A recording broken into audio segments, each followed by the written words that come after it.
En fait, je me suis rendu compte que tout ça, moi, j'avais envie que ce soit au service du savoir et pas d'augmenter la part de marché d'Actimel. En fait, mon père nous l'a répété toute notre enfance, c'est-à-dire l'école gratuite peut vous sauver. Très tôt, je me suis dit, ah mais c'est pour être prof, mais moi je serai jamais prof. Enfin, donc pour là, moi, c'est je vais presque pas le dire même au métier, micro quoi. que je préfère mes ECG ou que je préfère mes ECT, et puis après je retourne en Et après, tu ressens la plaisante. ça les gars. Alors, Et je peux pas les bonjour. blairer. Bonjour à toutes et à tous, et bienvenue dans ce nouvel épisode de Paroles de Prépa, pendant lequel je vais recevoir une habituée de cette chaîne YouTube, Agathe Mesadriguedj, qui est professeure de culture générale dans plusieurs classes préparatoires en Ile-de-France.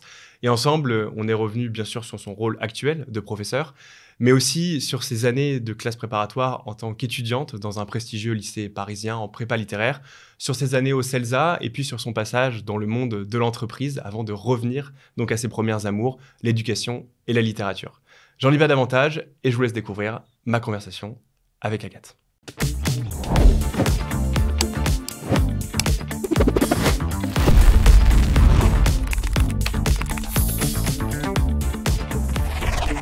Bonjour Agathe. Bonjour Dimitri. Bah écoute, super heureux de te recevoir. Tu sais, t'es la deuxième prof à passer sur Paroles de Prépa. Le premier, c'était Frédéric, et puis on avait un peu improvisé l'épisode. Et bizarrement, enfin, je ne sais pas pourquoi, mais c'est celui qui a le mieux fonctionné l'année dernière. Donc peut-être qu'on va rééditer cet exploit. Et puis au-delà de ça, t'as un parcours de prof qui sort un peu des sentiers battus. Alors Frédéric aussi pour d'autres raisons, mais voilà, toi aussi ça a été un peu rocambolesque. Donc je suis très contente de te recevoir. Et puis tu vas pouvoir nous parler de la prépa en tant qu'élève et puis de la prépa aujourd'hui en tant que prof, puisque tu enseignes en ECG et en ECT, si je dis pas de bêtises. C'est bon. Donc voilà, j'ai dit pas mal de choses, mais je te laisse te présenter. Alors, je peux me présenter par le passé et par le présent. Par le présent, c'est un peu rapide, c'est-à-dire qu'aujourd'hui, je suis professeur pour 4 classes. Première année, deuxième année ECG, première année, deuxième année ECT à Michelet, à Vanves. Et par ailleurs, en effet, je pense que c'est ce que tu voulais dire par rocambolesque. Alors moi, j'y vois plutôt de la richesse. J'ai des activités un peu dans des médias qui ont été pour les Inrocks à un moment, le supplément de Chic pour vulgariser un peu la littérature. J'ai un compte Instagram qui vulgarise aussi la littérature. Et puis, je fais des vidéos avec vous. Donc, il y a peut-être cette petite diversité, on va dire, si je me présente au présent. Et par le passé, en effet, là aussi, c'est peut-être ce que tu appelles rocambolesque. Oui, c'est plutôt ça ce que j'ai appelé rocambolesque. C'était ça. J'ai eu un parcours en entreprise avant donc une démission avant de devenir enseignante. Et je suis passée par une école avant de finalement, la démission, l'agrégation. Donc, je peux dérouler un peu ça plus si tu le souhaites. Hein. Donc j'ai en effet un parcours qui n'est pas en ligne droite, qui est passé par un magistère de communication et de management interculturel au CELSA. Parce que j'avais cette envie, que j'ai encore d'ailleurs, de me poser la question de comment on touche l'auditeur, comment on a, comme on dit en marketing, un cœur de cible, comment on ouvre les oreilles de quelqu'un et on fait qu'au bout d'un moment, ils nous entendent. Et c'est ce que j'ai appris au CELSA, que j'ai adoré. Sauf que quand je suis arrivée dans le privé, d'abord en agence de conseil en communication et stratégie, communication de crise, et puis après chez Danone, dans un grand groupe, en fait, je me suis rendu compte que tout ça, moi, j'avais envie que ce soit au service du savoir et pas d'augmenter la part de marché d'Actimel. Ce qui est tout à fait louable, Ce qui est très louable, oui. Et ce que vont faire mes étudiants. Et c'est pour ça que moi, aujourd'hui, j'ai un peu l'impression d'une synthèse, parce que je suis dans la matière que j'aime, dans la transmission du savoir, mais mon public va être... ton cœur de cible, c'est des élèves assis en face de toi aujourd'hui. Voilà, qui vont faire des parcours qui ressemblent à ceux que j'ai touchés du doigt, parce qu'en fait, moi, c'est à 27 ans que j'ai changé de métier, j'en ai 42 aujourd'hui, donc... C'est un peu comme si je te parlais de ma maternelle, en fait, de dire j'ai commencé dans le privé, maintenant c'est très loin, et en fait, la part de l'enseignement et de la recherche, puisque je suis docteur, j'ai fait une thèse sur un prêtre du XVIIe siècle. C'est toujours un peu niche, les thèses, oui. Pour ceux qui ne connaissent pas, oui. Les chevaliers paysans au Moyen-Âge au lac de Paladrulle. Voilà. Voilà, c'est ça. Très bien. Non, mais ça fait déjà beaucoup de choses. De toute façon, le but, c'est de revenir un peu chronologiquement pour que tout le monde comprenne tout ça. Mais super intéressant. Et puis, tu dis, alors, c'est flatteur, tu dis des vidéos pour Major Prépa, pour Au Futur aussi, qui est notre chaîne post-bac. Oui. Mais je crois que tu es même passé sur Combini. Ah oui, j'ai été interviewée par Combini 2 fois au sujet du bac français. Ok. Et parce qu'ils avaient vu les vidéos Parce qu'ils avaient vu les vidéos au Futur, je crois. Et en fait, parce qu'une des journalistes s'est abonnée à mon compte Instagram et qu'en fait, elle le suit. Et là-dessus, moi, j'ai vos vidéos, puis mes vidéos un peu plus niche, comme tu dis. Artisanales, oui. Artisanales et niche, où je vais à Cambrai, où mon auteur fétiche, Fénelon, donc, était archevêque. Et je vais à côté de la tombe de Fénelon dire à quel point c'est super de, de lire Fénelon. Elle est tombée là-dessus, elle s'est dit, mais c'est cette personne qu'il me faut pour le Elle pour est vraiment dans le siècle. Okay. Mais en vrai, c'est classe, parce que chaque année, ils prennent un peu le prof star de l'année pour parler de la philo. Bah ouais, d'accord. Donc, c'était un peu la star de 2024, ce qui est toujours un peu flatteur. Très bien. Alors, si on reprend dans l'ordre chronologique, parce que voilà, sinon, on va s'en mêler les crayons. Quel élève tu étais? Où est-ce que tu as grandi? Dans quel contexte? Est-ce que tes parents sont profs depuis des temps immémoriaux? Ou alors s'ils ont tous fait des prépas HEC ou des Cagnes voilà. Et est-ce que pour toi, la prépa, est-ce que tu connaissais? Est-ce que c'était une évidence? Pas du tout. Voilà, ouais. Je te laisse dérouler ça. Ah oui, bah alors là, j'ai des grandes mythologies familiales sur la prépa. Donc moi, je suis issue d'un mariage mixte socialement, c'est-à-dire un père qui vient de la grande pauvreté. Et on dit souvent, il y a toujours un peu maintenant, tout le monde est transfuge. Bon, là, vraiment, voilà, c'est un transfuge de classe, mon papa, qui vient de l'immigration italienne passée par la Corse, qui n'allait pas à l'école avec les mêmes chaussures de pied, qui n'avait pas l'eau courante chez lui, pas de sanitaire. Donc, voilà, grande pauvreté de mon papa, avec un père qui était sur l'île Renault, où maintenant il y a une salle de concert, mais qui était la nuit sur l'île Renault, gardien de nuit des usines Renault. Famille très pauvre. Et en fait, mon père, dans sa famille, s'en est sorti grâce à la prépa. Il a fait maths sup, maths spé techno, ça s'appelait comme ça, maintenant c'est PTSI, dans un lycée qui a fait qu'il a intégré les arts et métiers. Et donc, très grande mythologie chez moi qui est l'école de la République peut nous sauver. Et donc, j'ai 3 grands frères, un qui a fait la même école d'ingénieur que mon père, qui a fait la même prépa que mon père, et sa fille a fait Jules Ferry à Versailles. D'accord, oui, qui est la grande PTSI de l'Île-de-France. Et qui a été mon premier prof de prépa. Donc, on a fait papa, fils, nièce à Jules Ferry et mon premier poste de prépa. Et donc, il y avait cette grande croyance, encore maintenant, qui est que la République française a ce système exigeant, gratuit. Et en fait, mon père nous l'a répété toute notre enfance, c'est-à-dire l'école gratuite peut vous sauver. Avec même une forme de sévérité. Il fallait. Et donc, dans mes 3 grands frères, il y a le premier qui a fait la même école, et puis 2 autres qui ont fait médecine. Okay. Donc pas forcément que la prépa, mais voilà, faire des grandes études, c'est l'alpha et l'oméga de Oui, de et ce on que les vous devez choisissait faire. gratuites. Et gratuite si possible, d'accord. Voilà, ce qui est peut-être une différence parce que on était 4 enfants aussi et que sans être du tout dans la grande pauvreté d'où était issu mon père, il fallait quand même nourrir 4 enfants et il n'était pas non plus question de... Oui, de payer des études trop chères à tout. Okay. Donc d'un côté, il y avait cette mythologie et je pourrais dire cette pression à être excellent. Et de l'autre côté, ma mère vient de la bourgeoisie de province, famille de notables, où on a un héritage culturel très fort, où on cite dans le texte des poètes allemands à table. Ça écoute France Culture à table. Voilà. Et, mais où les filles ne font pas d'études. Donc 5 garçons avec des très grandes études et 4 filles chez ma mère, où les femmes ne font pas d'études et les femmes tiennent la maison. Et modèle assez reproduit chez moi. C'est-à-dire que ma mère et moi, on se levait à table, on faisait la cuisine. Et mes frères et mon père avaient des discussions, un peu comme dans le chant 1 de l'Odyssée où Télémaque dit à sa mère « La parole est affaire d'homme ». Moi, quand je lis ce texte, j'ai l'impression qu'on parle de mon enfance, en fait. Ouais, un truc qui nous paraît un peu archaïque, mais en fait qui avait cours dans énormément de familles dans les années 80, 90, 2000. Quoi. Et qui n'était pas vécu de façon violente, qui était tout à fait intégré. Hein. Et moi, j'y prenais du plaisir. C'est-à-dire, moi, je me levais, j'avais envie d'être celle qui fait à manger. Donc un peu là-dedans. Et donc, ma mère, qui était issue de la bourgeoisie, elle a passé son bac 3 fois et elle l'a eu en mai 68. Voilà. Et donc, pas du tout de modèle féminin où on peut faire des études et être tout en étant une femme. Donc, je pense qu'une façon de me démarquer, ça a été d'être littéraire, déjà. Donc, une mythologie de la prépa. Et en même temps, moi, je me suis lancée dans une prépa littéraire que personne ne connaissait. Donc, quand je suis arrivée en Hippocagne, en fait, je me suis retrouvée face à des héritiers littéraires. Et moi, je me sentais très étrangère parce que je n'avais pas du tout les clés du milieu littéraire. Je connaissais que le milieu des ingénieurs et des médecins, quoi. Et j'ai l'impression qu'il est même peut-être encore plus, auto-reproducteur, ce milieu des littéraires, C'est parce possible. que ça reste quand même très niche. C'est l'excellence absolue des lettres, là Ouais. où je trouve qu'en France, quand même, on valorise surtout les mathématiques. Et Oui, donc, voilà, c'est vraiment cette toute petite excellence littéraire qui se reproduit beaucoup. Et je crois qu'il y avait des stats qui étaient sortis. La probabilité de rentrer à l'ENS, donc qui est un peu le Graal quand on a fait une ouais. cagne, elle doit être 300 fois supérieure quand on a un parent qui a fait lui-même l'ENS. Ah oui, Donc ce qui est énorme, et c'est bien supérieur même à Polytechnique ou à HEC.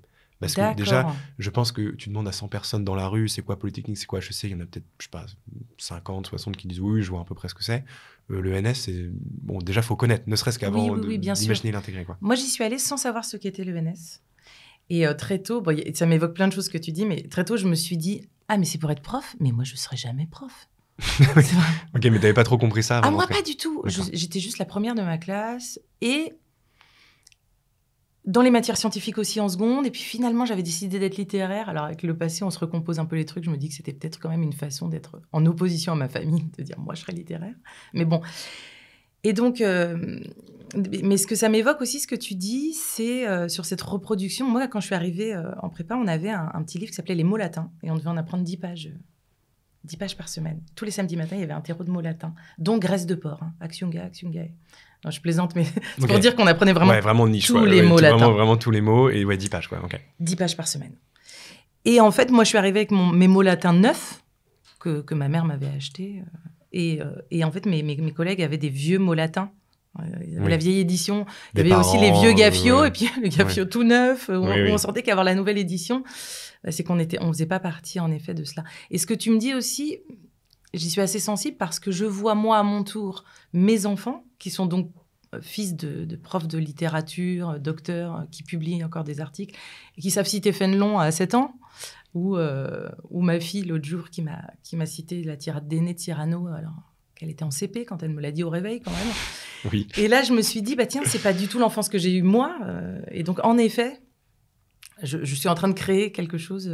Oui, il y a clairement une sorte de vocation familiale qui se crée, et en tout cas Oui. qui est peut-être encore même plus forte que sur les mathématiques. Mais tu as raison, dans le sens où, et c'est un peu la difficulté de notre matière, c'est que nous, notre matière, elle est dense du point de vue du savoir, elle a l'air infinie, et on a l'impression que pour la conquérir, il faut être né dedans et l'avoir entendue. Donc, je te rejoins là-dessus. Après, ce que j'essaie de dire à mes étudiants qui parfois se disent en 2 ans, en prépa ECG ou ECT, moi, je n'y connais rien, je n'ai rien lu, c'est d'essayer de lutter contre cette appréhension de la matière. Donc, en fait, ce que tu dis... Oui, bien sûr. Mais ce sera super intéressant, justement, parce que d'un côté, tu as, dans le cadre familial, ta fille qui cite Ovide dans le texte ou que sais-je, et de l'autre, tu as des gamins qui, en fait, sans doute, n'ont jamais trop été confrontés à cette culture-là qu'on peut estimer élitiste, bourgeoise, archaïque, tout ce qu'on veut. Mais bon, en tout cas, il faut que tu leur fasses aimer cette culture-là en 2 ans. Donc, on pourra y revenir, mais pour revenir, du coup, à ta cagne à toi, cette fois-ci. Donc, tu es dans un très grand lycée parisien que tout le monde connaît, dont on taira le nom. Comment ça se passe? Est-ce que tu es forte, pas forte au début? Est-ce que tu aimes, est-ce que tu n'aimes pas? Écoute, alors c'est toujours c'était il y a très longtemps. Donc, en fait, de manière générale, ça s'est pas très bien passé pour moi. Mais avec des facteurs endogènes et exogènes, parce que moi, en fait, je suis arrivée en Hippocagne dans une période de vie que beaucoup d'adolescents connaissent, qui est le doute existentiel. Et en fait, petit à petit, en terminale, je me suis un peu éloignée de l'école. Sauf que j'étais déjà prise dans la grande prépa. Oui. Mais j'ai fait le record d'absence en terminale de mon lycée.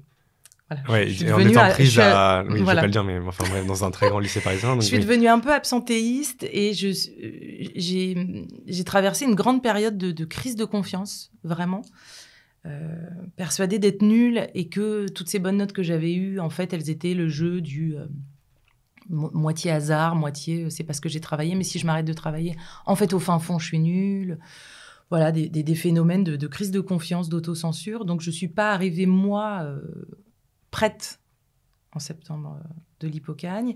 Et je me suis fait beaucoup impressionner par une façon dont était la prépa littéraire à l'époque dans ces grands lycées parisiens. Et je pense on parle des années 2000, hein, c'est ça? Années 2000, ouais. Bac 2000, prépa 2000, 2001, 2001, 2002. Par exemple, on avait été accueillis le premier jour par notre professeur référent, qui était notre prof de philo, qui nous avait dit « Vous êtes l'élite de la nation ». Ça m'avait terrorisée. premier jour, tu es déjà à 18 ans, l'élite de la nation, quoi. Ouais, j'en avais 17 en fin d'année et j'avais un piercing à l'arcade. Ok.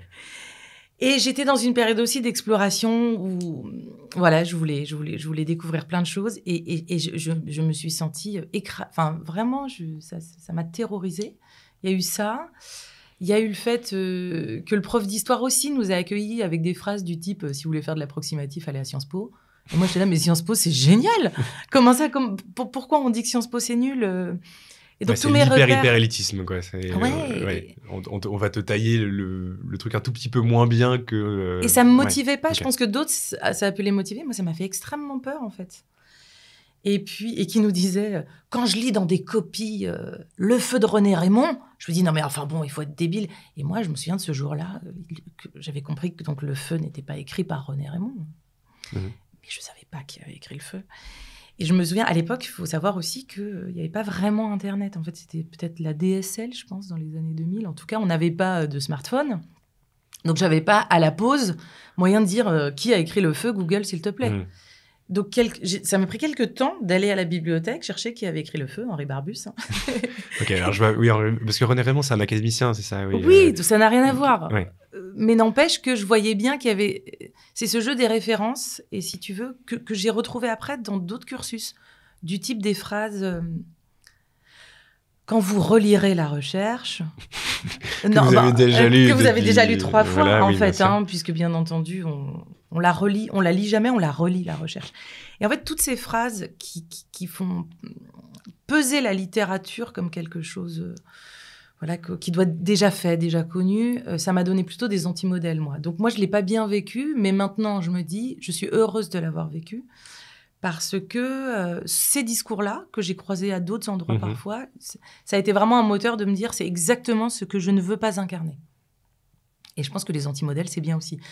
Les personnes dont je ne veux pas faire du bashing étaient sans doute des personnes délicieuses par ailleurs. Et il y avait sans doute des moments où leur cours était super, mais moi, c'est vrai que à ce moment-là, ça a été quelque chose qui m'a déplu profondément. Donc, je ne l'ai pas très bien vécu. Et par ailleurs, je crois qu'à haute dose, je me suis sentie très littéraire assez vite. Et donc, les matières qu'il fallait faire à côté des lettres, du français, ne m'intéressaient pas beaucoup. Donc, Hippocagne, Cagne, puis Toussaint de Cagne. En fait, je suis trop mal, je m'en vais. Ok, c'est ciao. Donc, ciao, bye bye, je vais m'inscrire à la fac. Et t'avais prémédité, parce que donc... Rien. En octobre, tu t'es barré en octobre, quoi. Ouais. Enfin, quitte à se barrer, autant se barrer en août, quoi. Enfin, octobre. Okay. Octobre, du jour au lendemain. Du jour au lendemain. Après une colle, après une colle de lettres, où ça se passe pas super, sur les petites vieilles de Baudelaire. Avec autre chose que j'ai compris par la suite, qui est que je cherchais à faire beaucoup trop compliqué. Et ça, c'est quelque chose dont je me souviens, c'est-à-dire vouloir dire des choses extrêmement compliquées sur le texte, et en dissertation aussi, je pense que j'avais ce biais-là. Et donc souvent, j'y repense et je me dis, il fallait simplement mais peut-être un faire peu parler le texte. Pour te légitimer aussi. Bien sûr. Ouais. Mais la professeure, en l'occurrence, la pauvre, parce qu'en fait, je suis sortie de la colle et j'ai appelé mes parents, je leur ai dit, c'est fini, plus jamais de la vie. Mes parents sont venus en voiture me retrouver. Et on dit, bon, si t'es malheureuse, évidemment, tu arrêtes. Et donc, cette professeure a été, malgré elle, le déclencheur de mon départ. Mais en fait, si tu te rappelles du sujet, c'est que ça t'a quand même un peu marqué. On parle d'un truc qui s'est passé il y a 20 ans. J'ai une forme d'hypermnésie. Je me souviens de tout le temps. Ok, bon d'accord. Donc, les petites vieilles ont eu raison de toi. Ouais, c'est ça. Donc, ok, tu pars, mais t'as pas de plan. Enfin, l'université, je me dis, équivalence. Ok, donc t'enchaînes tout de suite. Tu perds pas une année, t'arrives à... Non, j'arrive en 2e année. Sauf que là, je découvre l'université où il faut aller chercher son cours, s'inscrire à tel cours, etc. Mais je fais plus que de la littérature et ça me plaît beaucoup. Ok, d'ailleurs, toute petite parenthèse, c'est quand même ce qui est très bien avec la prépa, c'est que quand tu veux partir pour une raison X ou Y, tu as quand même énormément d'équivalence. Ouais. Tu perds rarement une année. Et même en Cagne, d'ailleurs, je crois que ta cube compte comme une L3. Ce qui n'est pas le cas. Oui, c'est ça. Ouais, voilà. Donc, même en Cagne, tu perds pas trop d'années, je crois. Il me semble, suivant les partenariats avec les universités. Oui, ça doit dépendre. C'est peut-être pas systématique. Au fait, voilà. Ouais. Non, j'ai pas perdu d'année. J'avais validé ce qui s'appelait peut-être pas des crédits ECTS à l'époque, mais donc j'arrive. Et puis en plus, j'arrive comme. Alors, à l'époque, l'université, ça commençait très tard. Donc, limite, j'ai pas loupé de cours. Parce qu'après, moi, mon année de licence, parce que ça s'appelait le DUG, en fait, j'arrive en DUG, en 2e année de DUG. Et mon année de licence, c'est-à-dire la 3e année, je me souviens que je travaillais en septembre, je pouvais faire des petits boulots parce que l'année commençait en octobre, quoi. Quasiment. Donc, j'ai quasiment rien loupé. Puis, j'embarque à l'université et là, je suis très, très heureuse de faire plus que de la littérature. J'ai un sentiment d'échec qui m'empêche pas d'avancer à ce moment-là, mais qui quand même m'a suivi assez longtemps et qui a sans doute aussi motivé beaucoup, je pense, quand j'ai passé l'agrégation, quand j'ai fait mon doctorat, quand je continue à publier des articles universitaires. Il y a une quête de légitimité, puisque j'ai le péché originel Oui, d'avoir... de ne pas avoir passé le concours. Et il faut dire aussi qu'à mon époque... ce qui avait motivé mon départ aussi, c'est qu'à la fin de la Cagne, il n'y avait pas la banque d'études littéraires. C'est ça, c'est le nom, BEL, je crois. Donc, pour passer les écoles de commerce. Les écoles de commerce et le CELSA, qui est l'école que j'ai faite. Mais moi, j'aurais pas pu la passer à la fin de la Cagne. Donc, ça ne m'aurait pas retenue. Puisqu'il n'y avait que l'ENS et que, comme je te l'ai dit, être prof, c'était vraiment le pire des destins pour moi. Je trouvais ça nul. Et tu voulais pas faire ça. Et c'est vrai qu'aujourd'hui, la Cagne, c'est énormément ouverte. Entre donc, le CELSA, alors tu pourras en parler après, tu peux faire des écoles de traduction, tu peux aller en école de commerce, il y a plein d'équivalences. Enfin, en même temps, c'était un peu stupide qu'une prépa ne destine qu'à une école qui, en fait, va être atteinte par 5% de la classe, et encore, je suis gentil. Oui, donc, alors pas dans la prépa, dans les... Oui, peut-être un peu je fréquentais, plus. Mais oui, bien sûr, ça s'est ouvert. Donc, évidemment que la trajectoire que je raconte aujourd'hui, elle est pas applicable. C'est ça. Voilà. Mais bon, en tout cas, c'était la réalité des choses dans les années 2000. Voilà, dans les années 2000, c'était l'ENS et c'est tout. Okay. Et donc tu vas jusqu'à la licence et ensuite tu intègres le CELSA ?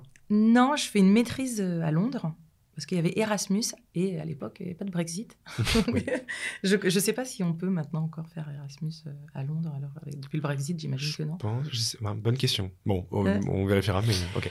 Et donc, je fais ma maîtrise sur des poètes mystiques français et anglais. J'adore. Je fréquente les bibliothèques anglaises. Je reviens à Paris voir ma directrice de mémoire. Je me passionne pour la recherche littéraire. Moi qui ai dit jamais de la vie, l'enseignement, tout ça. Et puis à la fin de mon mémoire de maîtrise, ma directrice est très encourageante. Elle me dit, vous préparez la grègue l'année prochaine. Là, j'imagine que vous avez commencé à vous y mettre. Puisqu'elle me met une excellente note. Et puis par ailleurs, j'ai validé. Donc j'ai une maîtrise avec beaucoup d'honneur. Mais je le dis parce que je me dis que ça peut servir d'entendre ça. Je n'y crois pas du tout. En fait, je les entends pas, ces notes. Ouais, tu dis, t'es pas... Enfin, juste qu'on explique bien, la grègue, en gros, c'est le concours un peu ultime pour devenir professeur, soit en classe préparatoire, soit au lycée, mais t'es mieux payé, t'as moins d'heures, soit éventuellement à la fac. En ayant fait une thèse. Voilà, à des hauts niveaux d'enseignement avec la thèse. Voilà. Et il faut avoir un master. La condition sine qua non, c'est d'avoir un master pour le passer. Oui. Alors moi, à mon époque, un master 1, ça suffisait. Ok. Donc moi, ça s'appelait une maîtrise. On n'était pas obligé d'avoir déjà fait son DEA ou son DESS, Master 2. Ok, donc Master 2 pour faire simple aujourd'hui. Voilà. Et en fait, je ne l'entends pas me dire ça. Et en fait, moi, non. Bon, déjà, je n'ai pas envie d'être enseignant comme ça, comme chacun sait. Et surtout, avec le recul, je sais aussi que je ne veux pas y aller parce que je ne serai jamais agrégée. C'est pour les gens vraiment forts. Donc je m'auto-censure. Et par contre, je suis très attirée par cette école qui s'appelle le CELSA, qui a l'air très, très académique. Et en même temps, j'avais cette envie de voir le monde de l'entreprise. Voilà. Tu peux peut-être... pardon, moi aussi, je le vois un peu en vrai. Tu peux peut-être parler du CELSA. C'est une école. Alors, on produit aussi un podcast avec quelqu'un qui s'appelle Joe Caris ici, qui a déjà interrogé quelqu'un qui parlait super bien du CELSA, mais du coup, sur cette chaîne-là, ça n'a jamais été fait. C'est une école assez atypique et je ne suis pas sûr que même beaucoup de gens la connaissent. C'est incroyable. Ouais, donc, voilà, si tu peux parler de cette école, cette école est incroyable. C'est une grande école au sein de l'université La Sorbonne. C'est-à-dire qu'on entre sur concours, on a un diplôme de grande école, mais c'est inséré au sein de l'université et c'est public. Et l'aspect qui a été incroyable pour moi au CELSA, c'est que j'avais à la fois l'aspect très professionnalisant qu'on retrouve dans les écoles de management, c'est-à-dire j'avais en communication politique, à l'époque, le chef de cabinet du ministre du Travail qui nous faisait communication politique et droit constit. J'avais des grands publicitaires, vraiment, des grands groupes qui venaient. Et en même temps, on avait de grands chercheurs, vraiment Parce qu'au CELSA, il y avait aussi une école de recherche, il y avait des thésards du CELSA. Parce que oui, c'est même pas évident pour tout le monde. C'est quoi exactement les sujets que traite le CELSA? Parce que moi, de mon point de vue un peu naïf, il y a un peu journalisme, un peu communication, un peu politique. J'ai l'impression que c'est un peu un mélange de plein de matières. Information-communication. Ouais, ok. Voilà, donc ça forme des futurs journalistes, mais aussi des futurs grands patrons ou grands managers en marketing, en publicité, en communication. Voilà. Et donc, il y a des grands noms qui ont fait le CELSA. Mais alors, on les retrouve à la fois dans les médias, dans les présentateurs télé. Je sais pas, Anne-Elisabeth Lemoine, elle a fait le CELSA, par exemple. Okay. Ouais, voilà, oui, c'est très éclectique, en fait. Ouais. Et après, dans les grands groupes, moi, j'ai des anciens collègues qui ont fondé des groupes de publicité qui fonctionnent extrêmement fort. Ouais, des agences de com. Ouais, c'est très large, en fait. Et en marketing, dans les grandes entreprises aussi. Ok. Voilà. Et donc, c'est 2 années? C'est 3 années. 3 années même. C'est 3 années. Moi, ça s'appelait un magistère. C'était un double diplôme où on avait à la fois licence master 1, master 2 et un autre diplôme qui s'appelait le magistère, qui était vraiment... voilà. Et très exigeant, c'est-à-dire qu'on faisait à la fois du Roland Barthes, de la sémiotique, de l'analyse d'images très poussée et à la fois des stages en entreprise. Voilà, on avait L'Oréal qui était pas loin, fait des grands partenariats. Voilà. Ok, donc tu as adoré. Adoré. Et est-ce que ça te permet d'affiner un peu ce que tu veux faire? Parce que tu avais écarté l'hypothèse d'être prof. Est-ce que ça a au moins oui, précisé alors les j'adore choses? aussi les mémoires que je rends là-bas. Parce que appliquer les outils de la rhétorique, de la sémiotique à des objets, on va dire, qu'on peut dire de la trivialité du quotidien, c'est-à-dire analyser une publicité comme on analyse un texte littéraire, ça me passionne. Et oui, bien sûr, et comme à cette époque-là, en fait, je me dis, au fur et à mesure des stages, je fais un stage chez le médiateur de la République, un monsieur qui est devenu après ministre. La communication politique m'intéresse, mais j'en vois aussi les limites, donc j'y vais pas. Et puis après, agence de conseil, et là je trouve ça très, très réjouissant, le fait de passer d'un client à l'autre. Et mon premier CDI, c'est dans la même agence de conseil.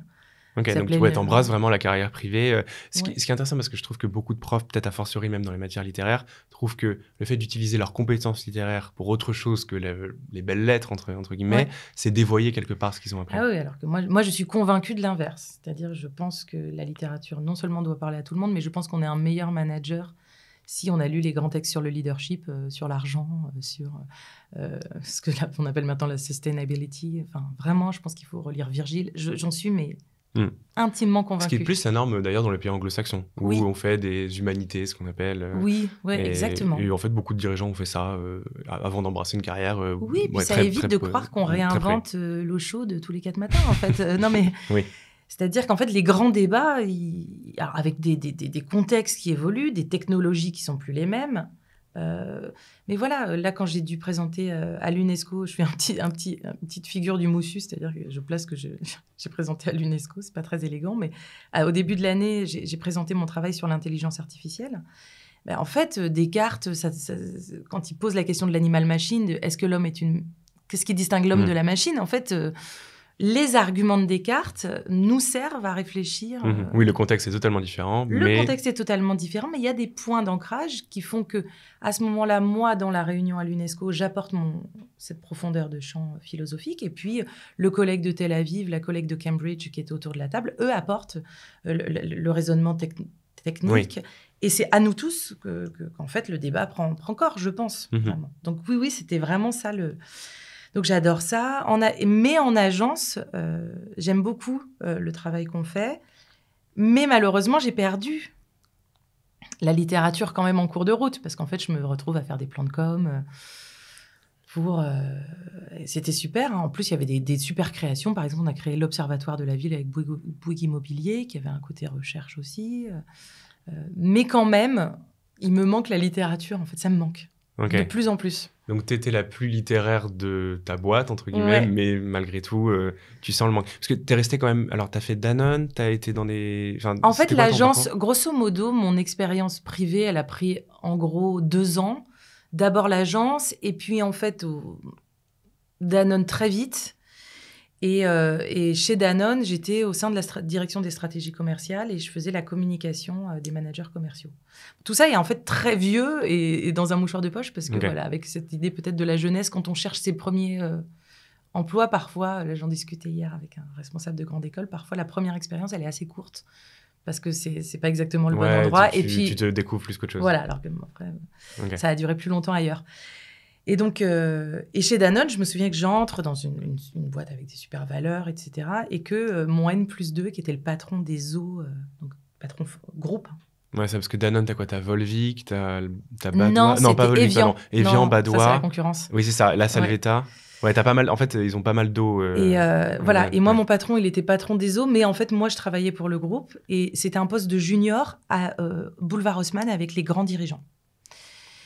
Et donc ça, c'est stimulant, mais quand il me dit « De quoi êtes-vous le plus fier dans votre vie ?» en entretien de recrutement, moi, je lui dis « Mon mémoire de maîtrise sur les poètes mystiques. » D'ailleurs, je pourrais vous en parler pendant des heures. Et oui, tu peux le tunnel sur un truc un peu... Tu vois, et je me dis, bon, il y a quelque chose qui me manque, et plus j'avance, plus ça me manque, en fait.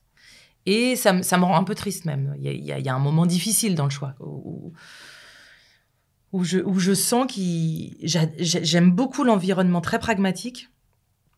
J'aime beaucoup les valeurs que porte aussi l'entreprise, le fait d'avoir des process dans le management, que le manager est très responsable de ses équipes. C'est pas le chef, c'est aussi celui qui en fait a beaucoup de responsabilités et il doit prendre soin de ses équipes, etc. Donc ça, j'adore. Je suis ravie de l'avoir vécu, d'être sortie de l'école pour y revenir. Mais voilà, il me manque quelque chose. Et donc, il n'y avait pas de rupture conventionnelle à l'époque, donc je négocie mon départ comme je peux.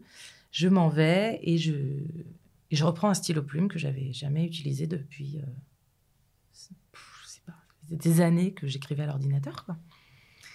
Et je me dis, en fait, cette agrégation qui me faisait super peur, je vais me lancer. Okay, et je me lance et ça marche. Plus loin pour toi, quoi. Enfin, tu t'es mis... Mais l'ancien français, le latin, tout ça, entre-temps, j'avais eu 5-6 ans, en gros, de CELSA plus stage. Ouais, donc tu étais en théorie beaucoup moins forte qu'il y a quelques années. Tout perdu. Je savais même plus une déclinaison latine.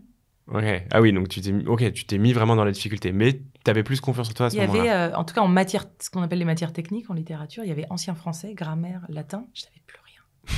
Ouais, t'oublies, bien sûr. En fait, c'est comme en école de commerce où parfois tu phases, t'es à l'OB de M2 et tu te dis, franchement, je sais même plus dériver une fonction, je sais même plus inverser une matrice. Alors que tu l'as su et tu te rappelles précisément que c'était ancré en toi. Oui, puis je me souviens, il y avait des mots, c'est comme tout à l'heure sur le Baudelaire, imparisyllabique. D'un coup, je retrouve ce mot, je dis, c'est quoi un imparisyllabique? Mais la différence, peut-être, c'est que j'étais sûre de moi.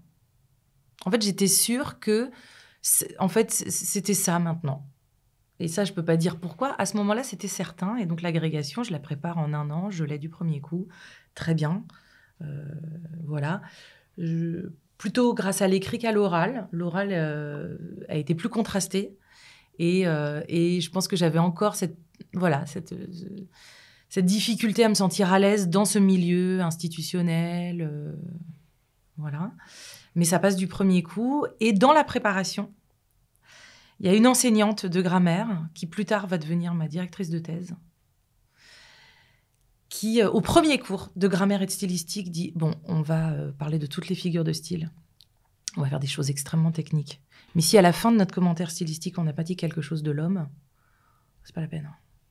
Vraiment, ça n'a aucun intérêt. Si la littérature, l'analyse de texte, c'est multiplier le jargon et rien dire à la fin de l'humain, moi, ça m'intéresse pas. » Alors voilà, je me dis « Ah oui, d'accord. Ça y est. » Ouais, bien sûr, mais c'est super drôle. Frédéric, je sais pas si tu te rappelles de l'épisode, mais il dit à un moment, si l'histoire c'est empiler les dates un peu comme exactement. Un chien savant, c'est pareil en fait. Eh bien, nous, c'est les figures de style. Nous, c'est ce qu'on appelle les procédés dans le texte. Et voilà, t'en as besoin pour réfléchir, mais à la fin, ce que tu veux finalement, c'est dire quelque chose de l'humanité. Ouais.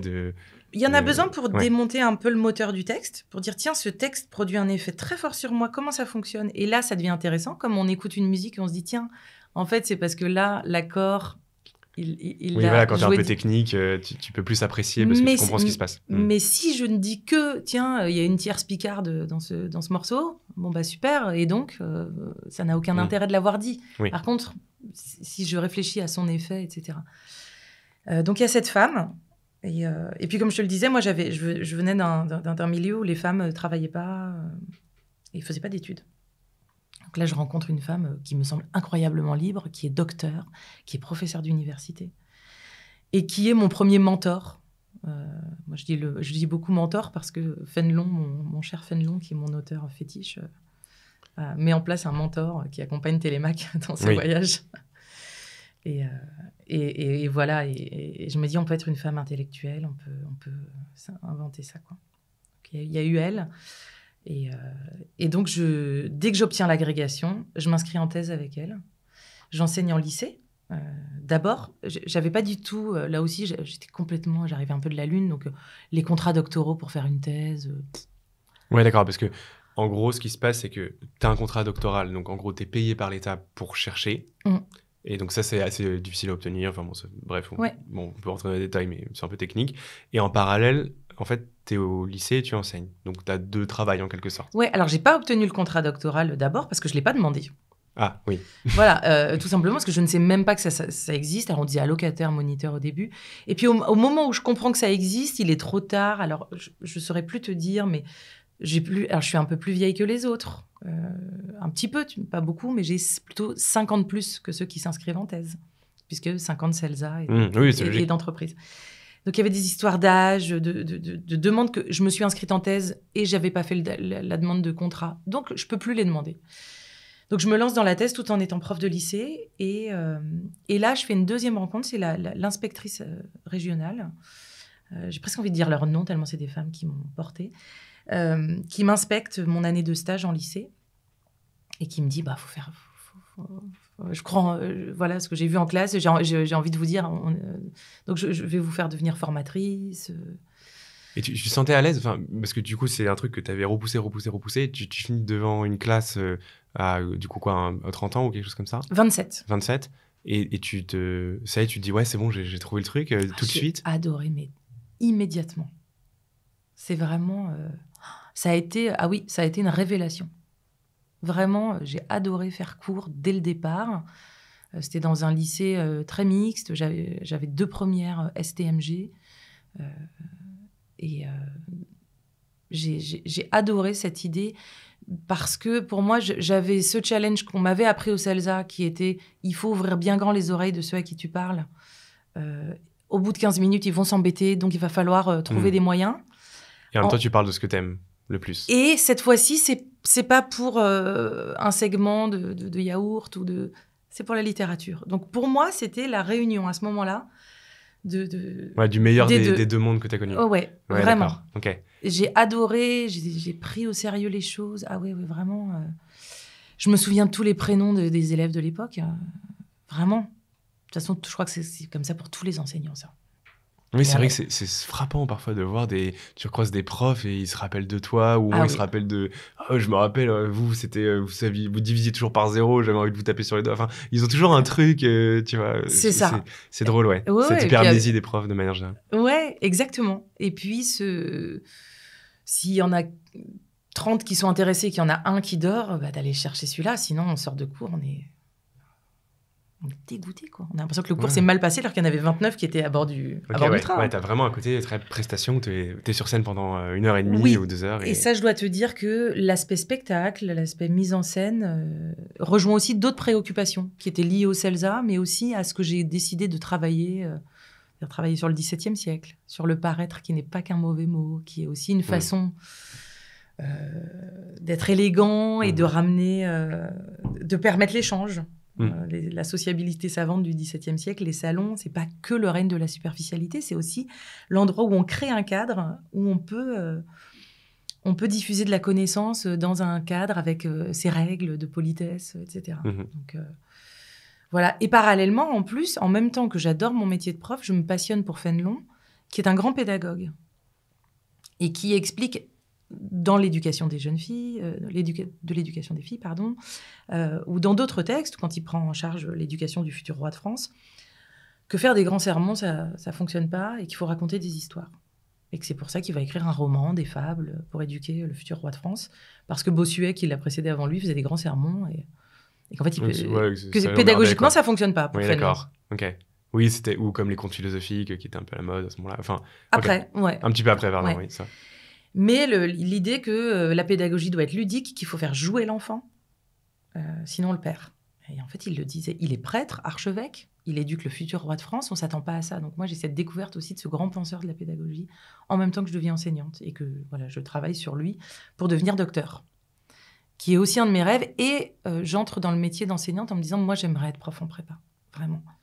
Parce que je suis sûre que là, je vais pouvoir m'éclater au niveau du contenu et avoir des gens à la fois motivés et peut-être que mon expérience mitigée de la prépa peut aussi m'aider d'une certaine manière. Ok, d'accord. Donc le projet, il est venu dès le départ. Donc je voulais pas être universitaire.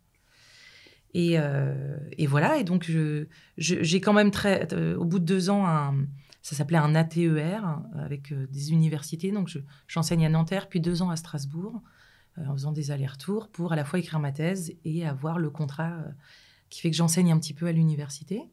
Et après, j'enseigne à l'université américaine pour suivre le papa de mes enfants, qui lui aussi fait de la recherche. Donc lui, il doit travailler aux États-Unis. Et donc, j'enseigne chez les Américains à Boston University. Et là, je découvre une autre façon d'enseigner. Ah, mais incroyable. Et donc ça, c'était quand Ça, c'est 2015-2017. D'accord. Et tu avais commencé à enseigner quand est-ce que Je suis en fin de thèse, là, en fait. Ouais, d'accord. Donc c'est dans la continuité un peu de oui, ça. C'est le bon moment pour pouvoir suivre mon conjoint. Parce qu'en fait, ma thèse est presque terminée. Je suis dans la fin, donc voilà. Entre-temps, j'ai eu des enfants. Ok. Et donc, ouais, parenthèse américaine qui dure combien de temps ? 2 ans. 2 ans plein. D'accord. D'octobre à octobre 2015-2017. Et voilà. Et en fait, là-bas, quand j'arrive là-bas, alors il faut savoir que j'arrive à Boston, c'est-à-dire qu'il y a des mini-nous partout. C'est-à-dire que le taux de PhD, donc de doctorat, est extrêmement élevé dans cette ville. C'est la ville d'Harvard, du MIT. Ouais, c'est la Ivy League dans toute sa splendeur. C'est vraiment pas loin, il y a Providence. Ouais. Et donc, avoir un poste à l'université là-bas, c'est compliqué parce qu'en fait, il y a plein de gens qui nous ressemblent, qui sont ultra diplômés et qui veulent aussi donner des cours. Donc, au départ, moi, j'arrive sans avoir trouvé encore de quoi travailler. Donc, voilà, donc je retrouve le destin de la mère au foyer que j'essaye de fuir depuis mon enfance. Et en fait, je décide, coûte que coûte, pour moi, il n'y a rien de pire que d'arrêter d'enseigner. Donc, j'enseigne en primaire. À des gamins américains ou des Français Alors, des gamins américains qui ont un parent francophone et qui ont besoin de faire un after-school en français. Ok, donc t'enseignais à des primaires en français. Okay. Ouais. Avec un peu d'anglais. Je me mets à mieux parler anglais aussi parce qu'eux-mêmes n'étaient pas totalement fluents. Mais voilà. Et donc là, je suis obligée de faire des activités beaucoup plus courtes que ce que je faisais à l'université. Et de beaucoup plus jouer. De passer beaucoup plus par la création, que ce soit vidéo, mais aussi de marionnettes, etc. Donc, je vais encore plus loin dans les principes féneloniens il faut jouer avec l'enfant pour lui apprendre des choses, mais en gardant un peu de Baudelaire, même avec des enfants américains avec un parent francophone. Ok, mais ça t'a pas échaudé, quoi. Tu te dis, ouais, c'est un nouveau mode d'apprentissage, c'est un nouveau public, je m'adapte. Évidemment, je voulais pas être... C'était pas ce que je cherchais. J'étais presque docteur. Je voulais être enseignante à l'université, mais... Tu t'es pas senti offensé non plus de faire ça, quoi. Pas du tout. Ouais. Au contraire, j'ai compris le travail que fournissaient nos collègues en primaire. Et la patience, la capacité à changer d'activité toutes les 10-15 minutes. Au contraire. J'ai appris énormément. Et en fait, dans cette école, il y avait une maman qui était Head French Department de Boston University et qui m'a recrutée pour le semestre d'après. Et donc, j'ai rejoint l'université américaine. Mais c'est passé par le fait d'accepter à un moment de faire un pas de côté et de retrousser mes manches et dire, à ce moment-là de ma vie, je vais être professeur de primaire. Ok, ouais, c'est drôle. Et c'est pas insultant, en fait. Voilà. Ouais, ok, très bien. Et la fac américaine, alors qu'est-ce que tu en as pensé ? Là, j'ai pas mal adoré. Hein. Ça t'a plu aussi, mais c'est bien, tant mieux. Tout ce que très enthousiaste surtout. Tant mieux. Non, mais parce que c'est toujours des expériences de vie de plus aussi. Il y a des choses à prendre. Alors avec, évidemment, un recul qui fait que j'étais très heureuse de retrouver la France et la prépa gratuite. Parce que finalement, ceux à qui je faisais cours là-bas dépensaient des sommes astronomiques pour leur éducation. Oui, donc même sur les matières en littéraire, c'est aussi très cher. Oui. D'accord, ouais, c'est pas le système français. Tu as une idée des frais de scolarité Alors, je crois, mais je voudrais pas dire de bêtises, que c'était dans les $50 000 l'année. Ouais, ça me paraît pas absurde. Hein. C'est les ordres de grandeur. Voilà, je sais qu'à Harvard, il y avait des choses au mérite et que j'avais un collègue justement qui était allé à Harvard parce qu'il était très fort. Il y a évidemment de faire du basket ou du hockey. Ouais, voilà. Mais éventuellement. L'étudiant classique, moyen, il va payer 50 000. 50 000 l'année, ouais. Okay. Et moi, j'avais un ami qui était médecin, cardiologue, qui devait avoir 50 ans et qui remboursait encore son prêt d'étudiant. Ouais, c'est ça, c'est fou. Mais il y a beaucoup de gens qui disent que justement la dette, la dette étudiante américaine, en fait, ça va devenir un crash boursier parce que c'est tellement abyssal et c'est tellement pesant aujourd'hui sur le poids des Américains. Voilà. Ouais. Donc, à la fois, j'aime beaucoup ce que je vois qui est une approche où, très paradoxalement, le prof... Alors, c'était pas de la littérature, c'était de la langue française que j'enseignais. On mettait un peu de littérature.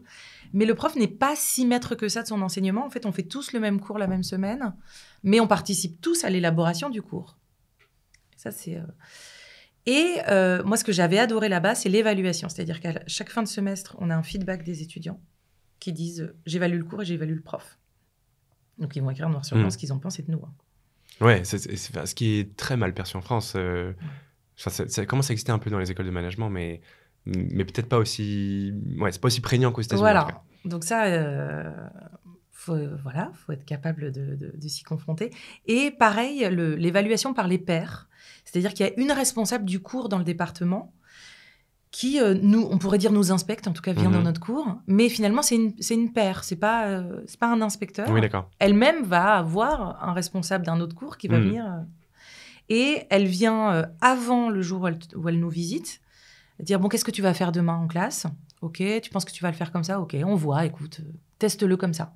Elle vient en classe, elle prend des notes, et après il y a donc l'inspection se fait, si tu veux, en trois temps. D'accord. Ça, j'ai trouvé ça très motivant. Il y a évidemment des biais. Il y a évidemment le clientélisme, enfin plutôt c'est pas le bon terme, mais plutôt le fait que les étudiants d'une manière sont un peu des clients, c'est-à-dire payent très cher. T'as un rapport plus marchand effectivement à l'enseignement. Vont faire un feedback où on n'a pas très envie qu'ils nous assassinent. Donc est-ce que nous-mêmes on devient où est la liberté pédagogique ? Moi j'ai le sentiment de ne pas l'avoir perdue. Bon, mon expérience est peut-être trop courte aussi pour avoir Mais en tout cas, ça me nourrit aussi. Ok. Et donc 2 ans aux États-Unis, et ensuite tu reviens et t'enseignes directement en classe préparatoire ? Je retourne dans l'enseignement secondaire, puisque j'ai pas de poste en classe préparatoire, mais très vite, en effet, j'ai une proposition de l'inspection générale dans le lycée familial. Ok, le fameux. Le fameux, voilà. Et là, j'aime encore plus, en fait, parce qu'entre-temps, comme je suis devenue docteur, j'ai publié beaucoup d'articles universitaires. Je suis devenue un peu plus experte de ma matière. Je suis très contente de ne pas avoir été nommée juste après l'agrégation en classe préparatoire. Parce que j'ai le sentiment que dans notre matière, en tout cas, je pense que c'est pareil en histoire, en sortie d'agrégation, on n'est pas encore expert, on connaît pas... C'est comme le permis de conduire, c'est-à-dire on peut conduire, mais il faut faire des heures de route quand même. Et donc, j'ai beaucoup plus lu et j'étais devenue experte quand même de mon auteur et d'autres auteurs 17e, 18e siècle.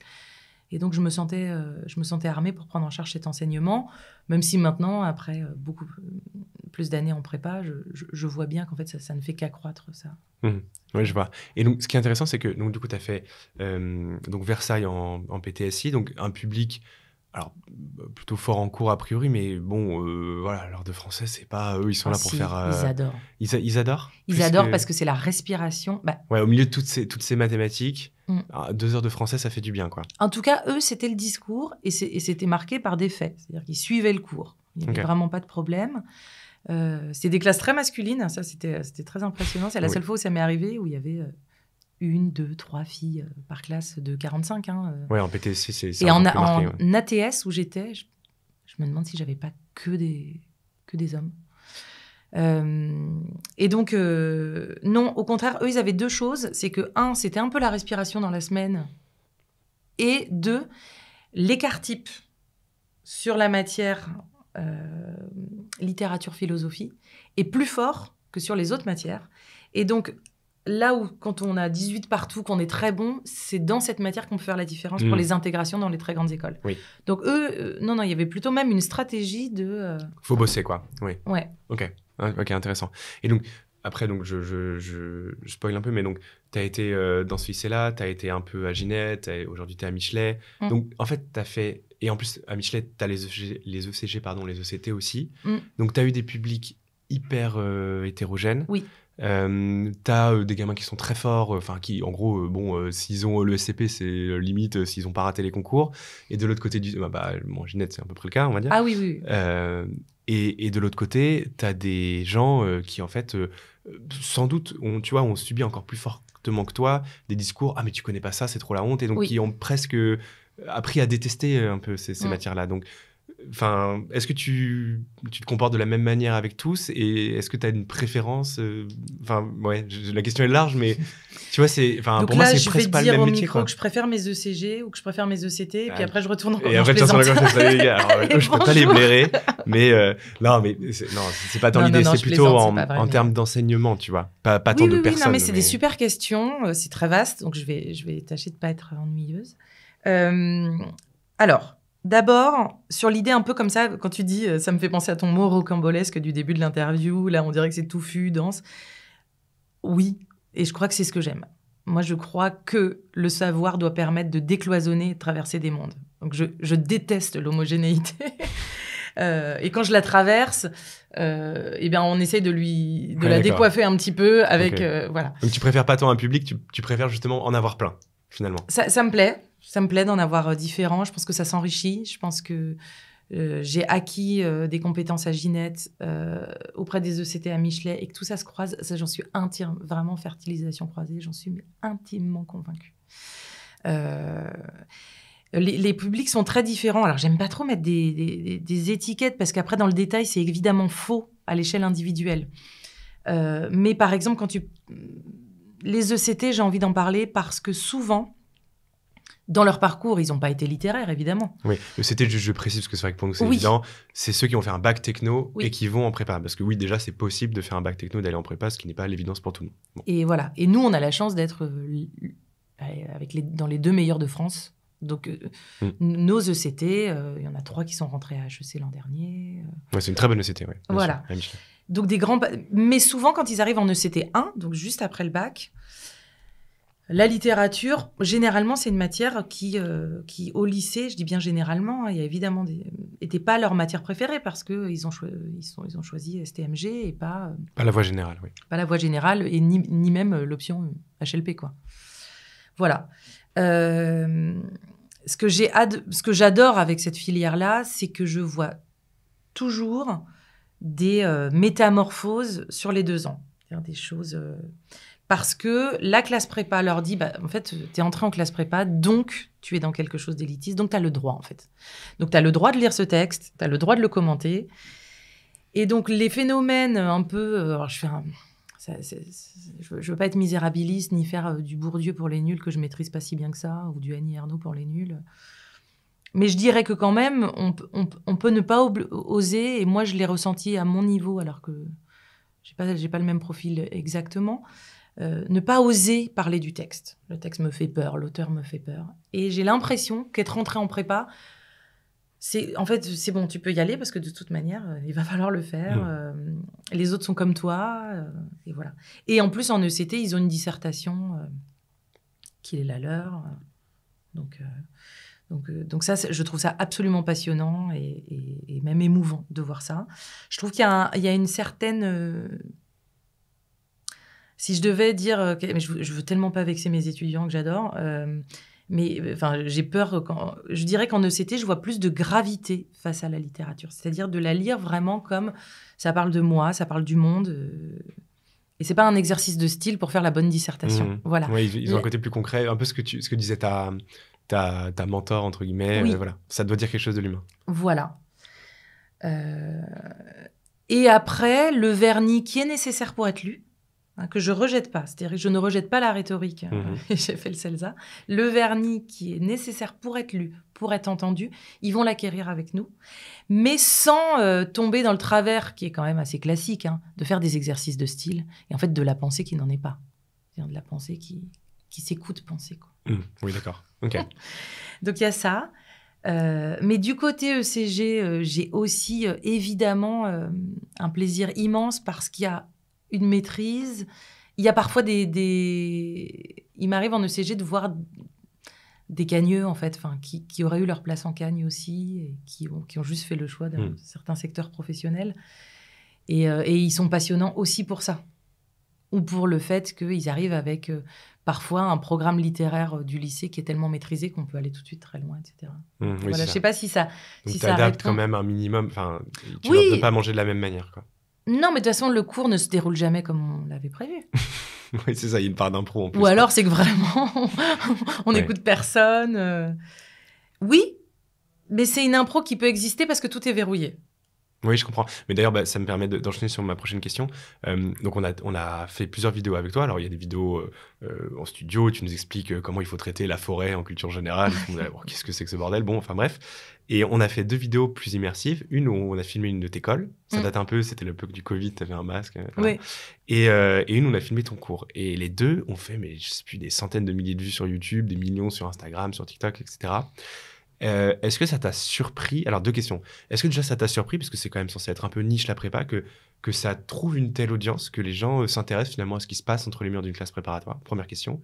Et deuxième question, moi, ce qui me frappe quand je regarde du coup ton cours, c'est qu'en permanence, tu vas aller chercher presque à la Julien Lepers. Tu vois, ah oui, vous vous rappelez cet Quel auteur Non, mais ok, c'est pas du tout péjoratif. Non, mais moi, j'adore. Très grande Ouais. référence. Oui, enfin Samuel Etienne, on va dire maintenant. Enfin, bon, question pour un champion, quoi. Où tu vois, tu leur dis, ouais, on en a parlé de ça. Quelqu'un se rappelle? Et le gars il dit, ah oui, bah oui, je sais, ça c'est l'Assommoir. Et il fait, ouais, super. Et ça se voit qu'il est trop content, tu vois, d'avoir ressorti la référence. Et enfin, donc voilà, moi je trouve que c'est super intéressant la manière dont tu vas les chercher en permanence. En fait, ils peuvent pas se, oh tiens, un papillon, oh tiens, Instagram. En fait, tu leur laisses pas ce répit-là, quoi. Donc voilà, enfin, c'est plus une remarque qu'une question, mais ça m'a interpellé aussi dans ta manière de faire. Merci. Moi, je déteste ce cours qui a été filmé. Je le trouve très saupoudrage. C'est vrai? Ouais, c'est pas du tout un cours, mais c'était décembre, j'étais très fatiguée et je trouve que c'est un cours qui pourrait aller plus loin dans le texte qu'on faisait de Zola et qui a plein de petites choses. Et en même temps, j'aime pas ce cours, mais je sais que dans l'année où d'habitude on va plus explorer en profondeur, il a eu son utilité. Bon, c'est la première chose. C'est pas de la fausse modestie du tout, hein, c'est que vraiment...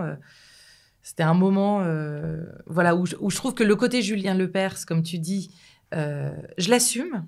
C'est-à-dire qu'aller chercher les étudiants, c'est tout le temps. Maintenant, même en vieillissant, je m'autorise parfois à dire le prénom allô quand je vois qu'ils sont en train de s'endormir, parce que je crois qu'ils ont un rythme soutenu et qu'en fait, généralement, ils le prennent très bien. Oui, c'est pas de la mauvaise volonté en prépa. Mais pas du tout. En prépa, t'es là pour charbonner, quoi. C'est dur. C'est dur d'être assis, c'est dur d'être concentré des heures. Ouais, te dire, ah merde, attends, j'ai ma colle de maths tout à l'heure. Enfin, oui, c'est ça. Et là, il me demande d'entrer dans le détail de la vie de Marianne de Marivaux. Il y a 1 heure, je ne savais pas ouais, bien sûr. qui était Marivaux. Et là, elle me demande... En fait, on demande de rentrer profondément. Et donc oui, je l'assume. Et puis, je trouve que il faut, ménager l'ego de tout le monde.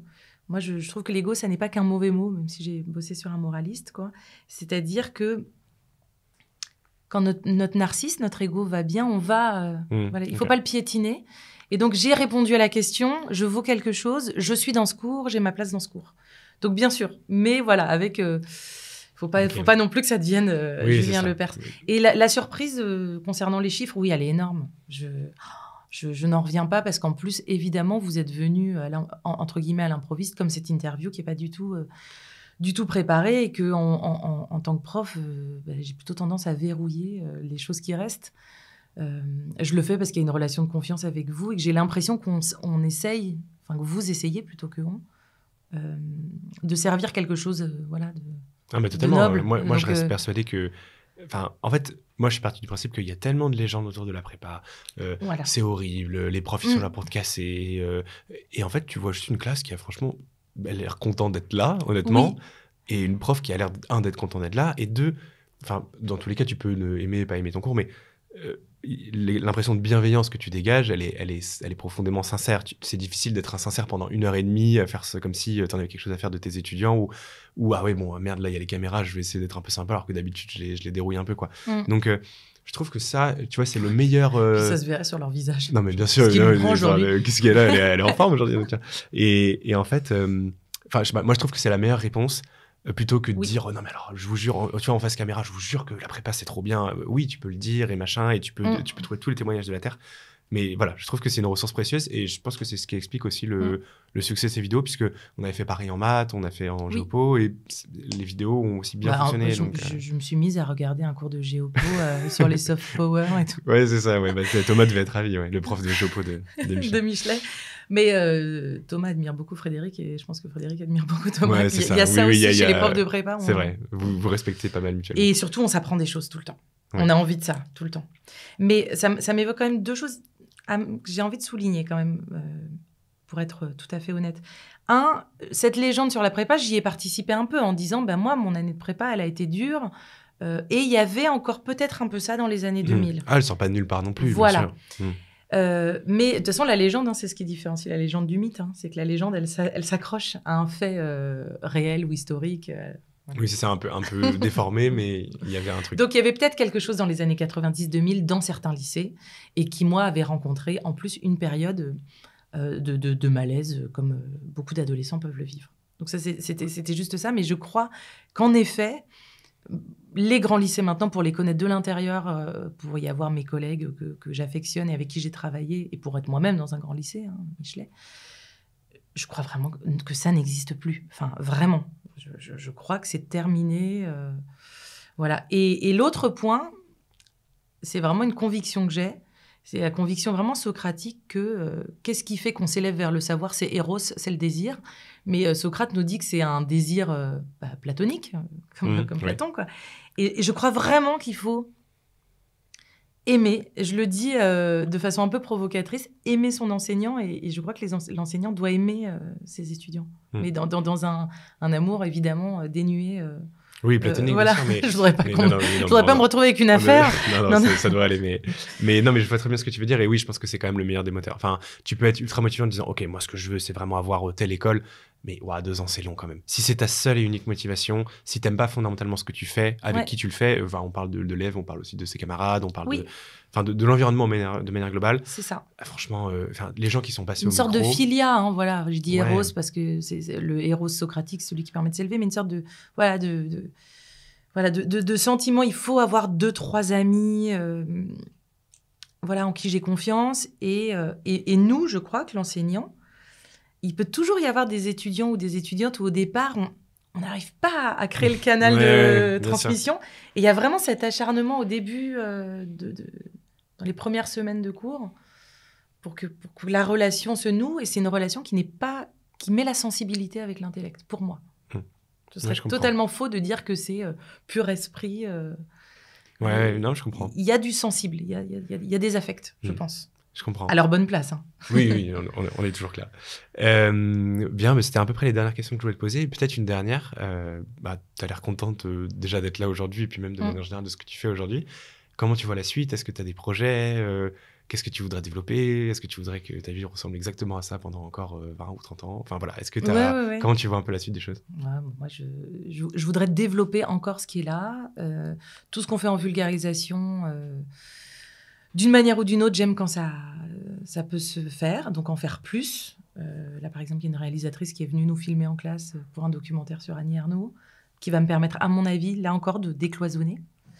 Je pense qu'un jour, pour l'instant, c'est Michelet, c'est super. Peut-être qu'un jour, ça... Mais oui, je pense que je serai prof de prépa encore longtemps. Et j'espère... je crois que je reboucle avec le début d'interview. Je crois quand même si ça a été dur de prendre la pression familiale sur la scolarité, je crois vraiment que c'est une spécificité française qui, la prépa... qui peut sauver des vies, vraiment au sens financier. Oui, bien sûr. Voilà. Et donc, moi, j'aimerais que ça continue. J'aimerais développer plus de vulgarisation encore, m'adapter. Là, en ce moment, on réfléchit à l'intelligence artificielle avec la dissertation. Donc, m'adapter au temps qui passe et essayer que l'âge que je vais acquérir me donne de la sagesse, m'éloigne pas de mon public, mais sans être une vieille jeune. Quelque chose comme ça. C'est ça le défi un peu.